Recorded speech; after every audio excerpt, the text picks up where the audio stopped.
সাবেক কমিশনার আসাদুজ্জামান মিয়া। শেখ হাসিনার দেশ ত্যাগের পর থেকেই পালিয়ে বেড়াচ্ছিলেন তিনি। সবার চোখ ফাঁকি দিতে গাল ভর্তি দাড়িও রেখেছিলেন একসময়ের প্রভাবশালী এই পুলিশ কর্মকর্তা। কিন্তু শেষ রক্ষা আর হলো না, ধরা পড়তে হলো র্যাবের জালে। জানা গেছে, ডিএমপির সাবেক কমিশনার আসাদুজ্জামান মিয়াকে বুধবার মধ্যরাতে রাজধানীর মহাখালী ফ্লাইওভার থেকে গ্রেফতার করা হয়। র্যাবের মুখপাত্র লেফটেন্যান্ট কর্নেল মুনিম ফেরদৌস এই তথ্য নিশ্চিত করেছেন। র্যাবের এই মুখপাত্র বলেন, র্যাব ৩-এর একটি দলের হাতে গ্রেফতার হন সাবেক এই পুলিশ কর্মকর্তা। তার বিরুদ্ধে এরই মধ্যে কয়েকটি মামলা করা হয়েছে। আসাদুজ্জামান মিয়া ঢাকা মহানগর পুলিশের ৩৩তম কমিশনার। তিনি জাতীয় নিরাপত্তা সংক্রান্ত সেলের প্রধান নির্বাহী হিসেবেও দায়িত্ব পালন করেছেন।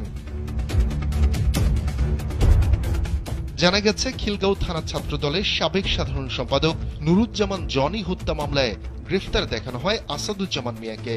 র্যাব সদর দফতরের লিগ্যাল অ্যান্ড মিডিয়া উইং এর সিনিয়র সহকারী পরিচালক এএসপি আনম ইমরান খান বিষয়টি নিশ্চিত করেছেন।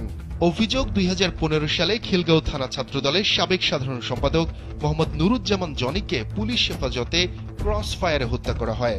এই ঘটনায় নিহত জনির বাবা ইয়াকুব আলী বাদী হয়ে রাজধানীর খিলগাঁও থানায় একটি হত্যা মামলা করেন, যেখানে ডিএমপির তৎকালীন পুলিশ কমিশনার আসাদুজ্জামান মিয়া সহ ৬২ জনকে আসামি করা হয়।